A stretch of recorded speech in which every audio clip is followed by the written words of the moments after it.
तो यह है कि मनुष्य शरीर अमोलक मिल गया कर्म करने के लिए, लेकिन खाने पीने इसी में छीन झपट, खाओ पियो सो जाओ, छीनो झपटो, मारो काटो, बस यही है।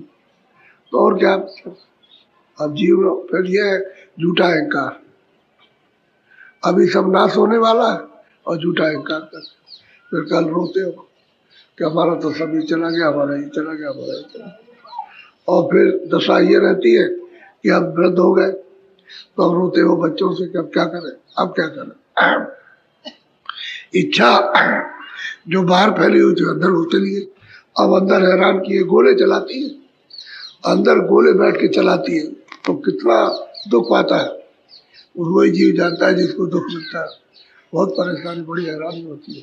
अब तो लोगों को बताते देखते रहते हैं कितने हैरान कितने परेशान। असल में तो ये है, ये सब चले जा रहे हैं खान पान में, बस बैठे चले जा रहे हैं। अब कोई कहने वाला तो है नहीं कि भाई ये काम मत करो, उसको करें, यही काम है। चले संसार का चलन है, सबका ये चलन हो गया।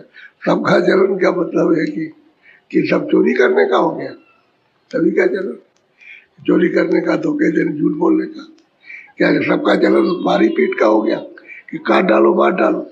अरे कोई ना कोई तो बताएगा, रक्षा करने के लिए, सेवा करने के लिए, यानी समझने के लिए कि भाई क्या ये है, क्या तकलीफ है, क्या आराम है, इसके लिए, उसकी रक्षा करने के लिए, आराम देने के लिए। तो तुम काट दो, आदमी मिल जाए तो आदमी काट दो, जानवर मिल जाए जानवर को साफ कर दो, पंछी मिले उसको साफ करो। तो कहते हैं खान पान में, बस इसमें जीव कहते हैं मद में बस चले जा रहे बैठे। अब जब चले जाओगे तो वहां से कोई ले आएगा तुम, ये मनुष्य शरीर पे मिलता, कोटान कोट कल्पों तक ये मनुष्य शरीर मिलता जो लेकर बैठे हुए। ये तो महापुरुषों ने चढ़ कर के सब देखा। जब आँख खुलती है अंदर की तीसरी आँख, तीसरा नेत्र, तब सब ये देखा जाता है, तब दिखाई देता है। तब उनको ये बोध होता है कि भाई जीव तो कह रहे थे ये हो रहा, वहां तो ये हो रहा। तब वो बता सच्ची सूचना फिर देते हैं, इसको इंफॉर्मेशन कहते हो कि जीव कहाँ जा रहे हैं, इनका क्या हो रहा है, इनकी दशा क्या हो रही है, और 84 और नर क्या कहते हैं। तो सच्चा समाचार देते, वहां पर देखा हुआ सुना हुआ नहीं देते, देखते। और साधक जब साधना करते हैं, आँख खुलती है तो वो भी देखते, त्राम करते हैं। और कितने बार कान पकड़ेंगे, कहेंगे अब ऐसा हम कभी नहीं करेंगे, ये होता है। तो जीव विचार सब बैर है। अब वो सदगुरु न मिलने से आपको कुछ समझ ही नहीं आता, क्या करना क्या नहीं करना, कहाँ जाना कहाँ नहीं जाना, क्या करना है क्या नहीं करना, कहाँ से आए क्या। और जीव को तो मालूम नहीं, और उसने जो ले आया उसको क्या जरूरत है। वो तो आपको रोकना चाहते हैं, यही रहो, नहीं तो हमारा देश ही उजड़ जाएगा, ये सब खत्म हो। जब सब सुनते चली जाएंगे राज किस पर होगा, अथवा अधिकार हुक्म किस पर चलाएंगे, जब सुनते नहीं रहेंगे। तो उनको तो रोकना है। और महापुरुष आते हैं, जीव को याद आ रहे भाई तू तकलीफ पा रहा है, या कोई आराम देंगे, कभी आराम तुझको मिला, कभी नहीं मिला। जन्म मरो जन्म, ये हर खानों में, वहां भी खानों में भी जाओ, 84 नरकों में जन्म मरो जन्म, बस यही। अब वहां आवाज तो बहुत छोटी है, 2 दिन के बाद मरो, फिर जन्मो, फिर मरो, फिर जन्मो, फिर मरो, महीने भर के अंदर जन्मो मरो। अब यहाँ भी यही हाल है, बच्चा है ये मरा, वो जन्मा, 2 महीने का, 2 साल का, 4 साल का, 20 और 25 और 50 का तुम्हारे सामने घटना होती है। ये क्यों नहीं है आप इसको समझते हुए मेरे ऊपर भी कूदने वाली है, एकदम से दबोच लेगी, तो आप क्या करोगे, फिर कौन सा यत्न करोगे आप। अभी तो आप बच सकते हो, क्योंकि खोजोगे तो कहोगे बचाइए बचाइए, इस पीड़ा से, इस दर्द से, इस अंधेरे से बचाइए, तो बचा लेंगे। और तुम खान पान में खूब मस्त और बिल्कुल एकदम से बदहोश हो, और तुमको पता ही नहीं कि मैं कहाँ जाऊँ। बोलो।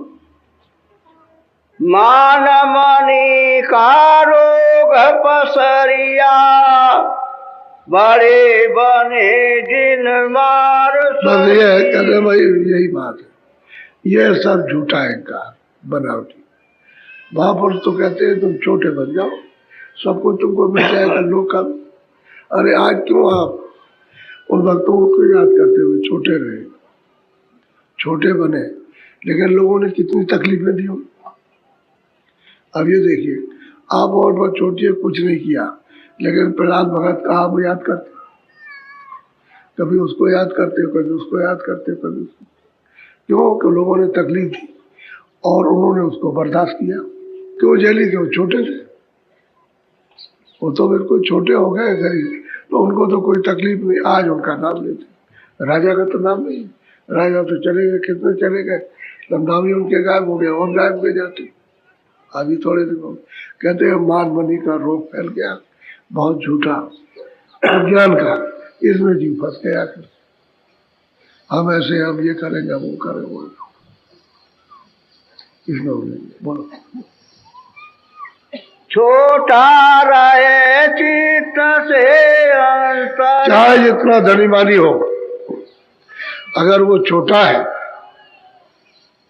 तो सब उसको याद करेंगे, और खोटा है, अहंकारी घमंडी, उसको याद नहीं करेंगे। एक सेठ जी थे, बहुत पैसा उनके पास था, वो 10 नौकर रख सके, 50 रख सके, सैकड़ों नौकर रख सके, उनके पास पैसा बहुत। लेकिन वो घर से निकले बाल्टी लेकर के, तो सामने जाया करे दूध लेने के लिए कि भाई हमको भी दूध मिलेगा, बच्चों को भी मिलेगा। कोई आया गया आ जाएगा तो उसको शुद्ध दूध मिलेगा। तो पैदल चल के जाए, सवारी से भी नहीं जाए, पैदल चल के जाए, मतलब एक आध किलोमीटर जाए, वहां से सामने दूध दो आकर के। तो सब लोग आए उनके पास, कहने लगे देखो सेठ जी हमारी बड़ी बदनामी होती है, मोहल्ले के लोग सब आए, कह रहे सेठ जी हमारी बदनामी होती है कि आप हमारे मोहल्ले के सेठ हो,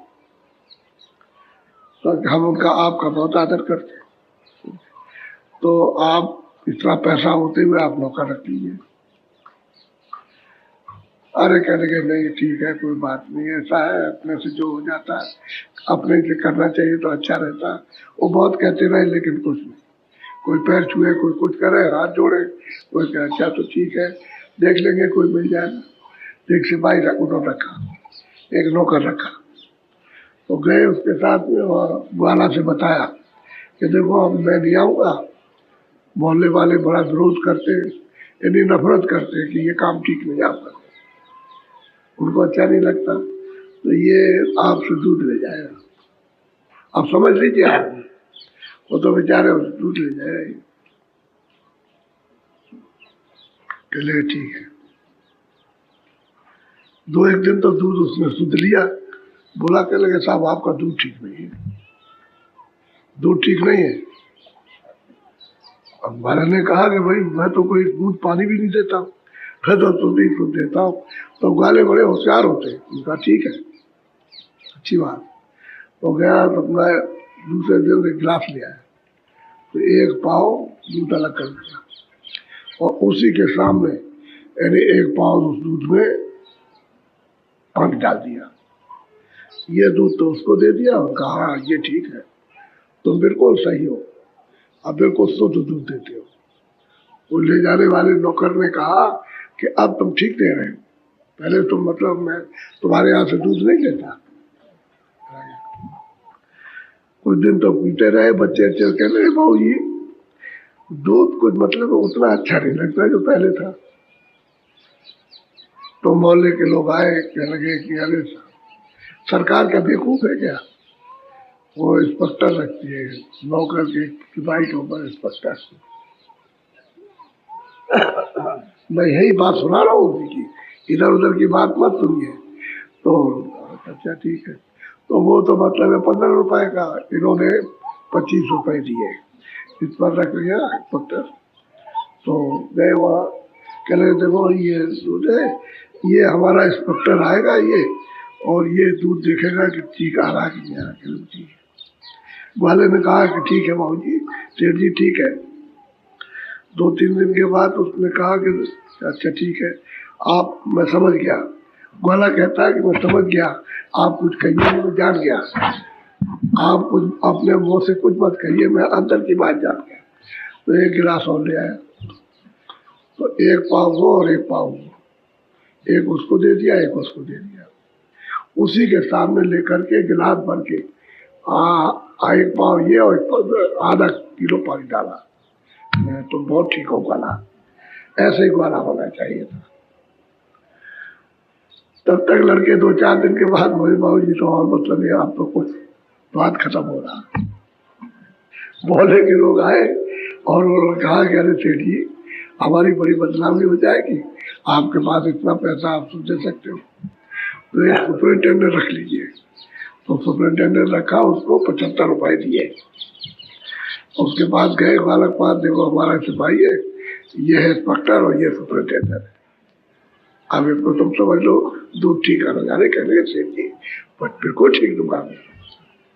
तो बस वो ये लोग गए वहां, देखो कि देखो ये मैं इनके ऊपर सुपरिटेंडेंट, मैं दोनों का देखूंगा कि ठीक तो दूध दे रहे। वो समझ गया, तो उसने एक गिलास और मंगवाया, तो तीनों का भर के रख दिया, एक पावर पावर। अब एक ही पाव रह गया, दूध पास कुछ नहीं, उसमें 3 पाव उसने उसके सामने पानी डाला, उसी के सामने, कोई अलग नहीं, वो सब डाल के उसने डाल दिया, कह रहे ठीक है। अब उनको शुद्ध दूध मिलने लगा। तब तक है लड़के बोले कि बाबूजी हम नहीं पिएंगे, ये दूध बिल्कुल नहीं है, पता नहीं क्या हो गया तुम्हें, ये पीने लायक नहीं है। कह रहे भाई ठहर जाओ। तो मोहल्ले के लोग आए कि भाई क्या बात हो गई, कह रहे हम नहीं लेंगे। लड़के तो कह रहे बाहर चिल्लाने लगे, ये क्या अभी तक तो दूध आता रहा और अब ये क्या कुछ भी नहीं। तब तक कहा अच्छा ठहर जाओ भाई, ठहरो ठहरो। मोहल्ले ने कहा महाराज जरा सा एक मेरी अर्ज सुन लीजिए, एक डायरेक्टर और रख दीजिए हमारे कहने से। तो डायरेक्टर रख दिया।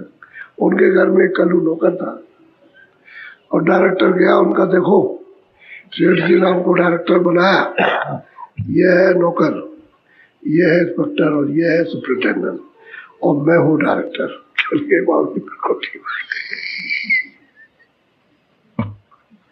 बिल्कुल ठीक है। 4 गिलास ले आया, पापा में दूध उनको दे कहीं जाइए उनको, अब वो पानी भी उनको दे दिया, कहीं जाइए, और दूध लेकर के चले गए। इनको तो कुछ पता नहीं था। सेठ जी ने खाना खाया, इंतजार कर रहे थे कि कोई कल्लू जो है दूध लेकर के आएगा, पिला देगा। सेठ जी खाना खा करके अपना सो गए। वो बाजार में पहले ही से चला गया, शाम को थोड़ी सी मलाई ले आया। जब सेठ जी खूब घराटा मार रहे थे, खूब घराटे में सो रहे थे, तो धीरे से उसने मलाई मुट्ठी पर लगा दी मलाई। सुबह जब उठे तो कहने लगे कल्लू तुमने रात को दूध नहीं दिया। अरे कहने लगे सेठ जी आप मतलब ये कि सो गए, मैं क्या करूं, आपने सोते में पी दिया। शीशा ले आया तो शीशा दिखाया कि देखिए मलाई लगी है, ये मलाई लगी, ये है, ये आपको मैं समझा रहा हूँ, अब समझ लो आप। अब हमारे समझाने की जरूरत तो कुछ है नहीं।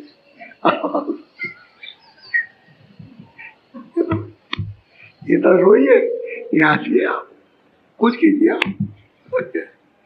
ये समझ लीजिए। आप यही बात कह रहे हैं कि कान पार बदपार नहीं, सबको अपना अपना रहेगा।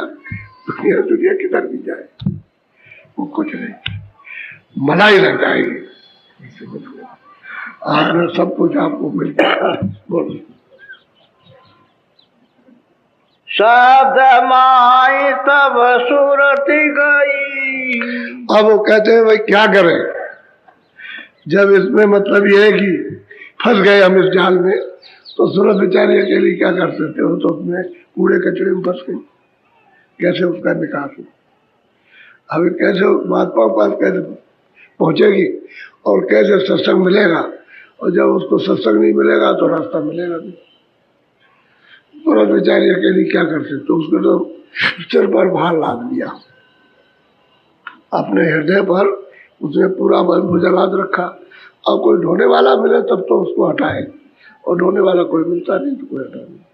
तो जीव अपने कर्मों का फिर फल पाएगा। चाहे राजा हो, चाहे धनीमानी हो, चाहे मतलब रैयत हो, कोई किसी जात का हो, चाहे मुसलमान हो, चाहे मुल्ला हो, चाहे साधु हो, कोई हो, जो जैसा मतलब है कर्म करे। बोलो। सद बिना सारा जग अंधा, बिना सत्य गुरु सब भर्म कहते भाई जब तक शब्द नहीं मिलेगा, नाम नहीं मिलेगा, तब तक सारा जगत कहते बिल्कुल अंधा है। और जब अंधा है तो भ्रम में फंसे पड़े हुए सब, भ्रम में सब लगे हुए। यानी किसी को भी चेतना नहीं है, किसी को भी बोध हो, मनुष्यता का भी कोई बोध हो, बुद्धि का, वो भी नहीं है, भ्रम में फंसे। और बस इसी में डूब जाएंगे, अभी चले जाएगा बस, तब तक समझ जाता। स्वामी महाराज क्या करते हैं, उनसे कहते यार भाई मैं जानता हूँ कि तुम सेठ हो, तुमने बहुत धन कमा लिया, लेकिन ये बताओ कि तुमने अपने लिए भी कुछ कमाया। गुरु महाराज कहते थे अपने लिए क्या, अपने लिए क्या, हमारे पास जो हम खाते हैं, हम आराम से रहते हैं उसका। अरे भाई वो तो तुम रहते हो तो हम भी जानते हैं कि धन कमाए आराम से रहते हो, लेकिन जब चलोगे तब कुछ, तब उसको ये हुआ कि जाएंगे भी। बोला कि जाएंगे, मैं जाओगे भी क्या, रहोगे क्या, यही रहोगे क्या, कुछ ले जाओगे तुम, तब उसको होश आया, कैसे चला जाएगा सब। तो हमने तो इसीलिए इकट्ठा किया था, हमारे हमेशा काम आएगा। अब उसको जाने का भी नहीं कि उसको ख्याल हो कि मैं चला जाऊंगा, ये सब छोड़ करके जाऊंगा। तो यही तो सब चीजें, इसी को तो भ्रम कहते हैं, भ्रम में फंसे हुए। जब तक सदगुरु नहीं मिलेगा, नाम नहीं मिलेगा, और सूरत जब तक नाम से जुड़ेगी नहीं तो तक जगेगी नहीं, उस कालमा से बाहर नहीं निकलेगी, अंधेरे में फंसी रहेगी, बोझा टलेगा नहीं। नाम अगर मिल जाए तो नाम तो मतलब साबुन है, सब मैल को काट के गिरा देगा। जितना भी जुग जुग का मैल है उसके ऊपर लगा हुआ पापों का, पुण्य का, वो सबको साफ कर देगा, दूर करके बिल्कुल निर्मल कर देगा। लेकिन नाम मिलना चाहिए जिसने कमाया, कमाई वाला होना चाहिए बात। जब वहां पर कमाई वाला रहेगा और जिसने नाम से, शब्द से सफर की, आता जाता, वो मिलना चाहिए। वो नाम अगर मिल जाएगा तो जीवन मुक्त होएगा। नाम नहीं मिलेगा, और नाम तुम्हारे सबके पास। सूरत इधर बैठी, ऊपर बोझा लगा है, ऊपर में नाम आ रहा, बोझे के ऊपर में नाम गुंजार मान है, वो कहीं हटके गया नहीं है, क्योंकि उसी को जब बोझा नहीं था और धीरे धीरे जब कालमा पड़ने लगी और तुम्हारी अंतर्दृष्टि जब धीरे धीरे बंद होने लगी, वो कान कम सुनने लगे, तभी वो आवरण पड़ा और नाम छूट गया। नाम तो बराबर आपके पास है, वो दोनों आंखों के सामने है। अब ये कालमा हटे, पकड़ लो, वो तो मतलब ये चुम्बक है, लोहे में बीच में काई नहीं लगी रहेगी, ऐसे खींच लेगा, वो तो अपनी जगह पर सूरत को फट खींच के अपने मिला देगा। अब काई हट जाए कर्मों की तो सब अब वो करेंगे काम कौन, गुरु जी महाराज, महापुरुष करेंगे। वो नहीं मिलेगा तो काम नहीं हो सकता। तो तुम कम से कम घाट पे तो बैठो, बैठने की तो मतलब ये तैयारी करो कि हम बैठ जाए, तब तो वो काम शुरू करें। तुम बैठते ही नहीं तो काम क्या करेंगे। वो कहते हैं कि भाई जल्दी करो, देर मत करो, अभी समय अच्छा है, फिर ये अवसर नहीं मिलेगा, तो तुम चेते ही नहीं, इसमें फंसे रहते। सीधा काम है, घट के अंदर में सब दरवाजे में बैठ करके, और तुम मतलब उजाले में नहीं जा रहे हो और अंधेरे की तरफ चले जा रहे हो। घाटी पर उजाला, अब इधर से आँख पलटो उधर से और उधर देखो तो उजाला हो जाए, उधर तो अंधेरा है नहीं। अंदर की आंख से उधर कोई अंधेरा नहीं, बाहर की आंखों से अंधेरा। क्यों, अंदर की आंख बंद हो गई, बाहर की खराब हो जाए तो बाहर से भी अंधेरा हो गया। बाहर से भी, जिनकी आंख खत्म हो गई, जाला मारा गया, उनको दिखाई नहीं देता, अब वो बाहर से कुछ नहीं देख सकते। अब चाहे आपके आंख बाहर की है तो देख लो आप कि इसकी आंख बंद हो गई, तो अगर आपकी भी बंद हो जाएगी जब बुढ़ापा आएगा तो उसमें जाला मारा आ गया, दिखाई नहीं देता। तभी तो आप ऑपरेशन कराते हो, लेकिन मोतियाबिंद हो जाए तो क्या होगा। और कभी कभी तो जाला मार रहे, ऑपरेशन ठीक ना हो तो भी खराब हो जाती है। लेकिन इसी तरह से अंदर की आंख जाला मारा कर्मों का पड़ गया, उसकी वजह से अंदर की जो दिव्य आंख थी वो खराब हो गई। आंख तो है लेकिन जाला मारा हट गया। उसकी सफाई जाता आँख खुल जाए तो उधर अंधेरा नहीं, उधर तो उजाले में जाना, उजाले में जाना है, उजाले में जाना। अब ये लाइटें कम हो जाना, बड़ी बड़ी लाइटें, उससे भी बड़ी लाइटें, उससे भी बड़ी। तो पहले तो ये है कि छोटी लाइट को बर्दाश्त करो, छोटी रोशनी को, छोटे प्रकाश को बर्दाश्त करो, तो बड़े बड़े प्रकाश आएगी, बड़ी बड़ी रचना आएगी। पहले छोटी रचना को देखो। तो शुरू में ही स्वर्ग की रचना दरवाजे पर है, आँख खुली के बाद प्रवेश हुए, तो उसमें छोटी रोशनी है, बड़ी रोशनी नहीं है। क्योंकि अगर एकाएक बड़ी रोशनी में दाखिल कर दिया जाए तो तुम्हारी आंखें वैसे ही चकाचौंध हो जाएंगी। तो छोटी रोशनी उसमें दाखिल किया जाता है, तब उधर तो रोशनी तो आपने छोड़ दी, वो तो कितने जो बीत गए, इतने की पृथ्वी में गिनती नहीं लिखी जा सकती। तब से आप आए हुए परदेश में, अपने देश को छोड़ करके, तो धीरे से वो तो जब मिल जाएंगे महापुरुष तब काम करेंगे, ऐसे तो काम आपका हो नहीं सकता।